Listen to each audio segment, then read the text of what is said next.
So we all know how it ends. The devastation of the Second Cylon War. The destruction of the 12 colonies. But what about how it began? Surprisingly, there are very little to no canonical resources on the First Cylon War.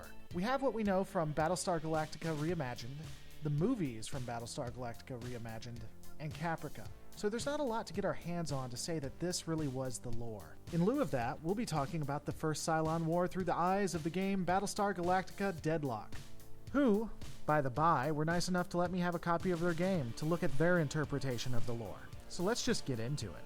What we do know that is consistent across canon is that the colonies had always struggled with war. They had always been fighting themselves. It would be a recent development when they weren't fighting each other due to the Articles of Colonization. According to Deadlock, the wars between the colonies ended when the last colony, Virgon, buried its nuclear weapons. It is hinted that nuclear war had somehow began between the colonies. To what extent, we can't be sure, but most likely it seems that nuclear devices were used in space and never really hit planetside. After the war, the citizens of the colonies were told that they were at peace, that it would be peace in their time, that their children's children would know peace for their time. That would turn out to be a lie, though, as peace would not last. Within 30 years, the Cylons, their servants, would attack. Even though caught completely by surprise, there was an ace in the hole. A ship that seemed to be able to stand toe-to-toe with even the largest Cylon-based star, the Jupiter class. From what we know, Colonial Fleet, along with Caprica, promised to build a Jupiter-class ship for every colony.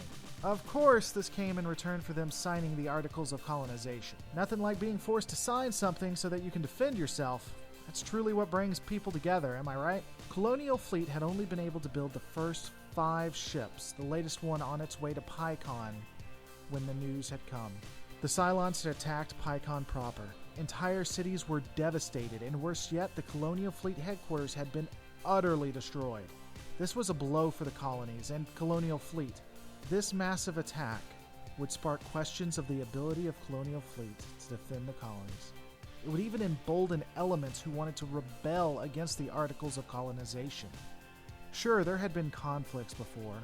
The war was effectively at a stalemate for all intents and purposes. There was no ground that either side could hold. Even the colony planets themselves were vulnerable. But the attack on PyCon was a game changer.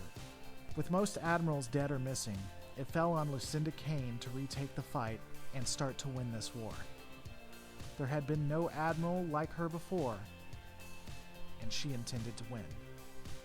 Stay tuned next time when Lucinda Kane takes the fight to the Cylons. Hey all, thanks so much for watching. This series was effectively sponsored by BattleStar Galactica Deadlock. They gave me a free copy of the game to try it out, and I'll be doing some lore videos on it. If you like this, be sure to check out my YouTube channel where I do live stream the game itself.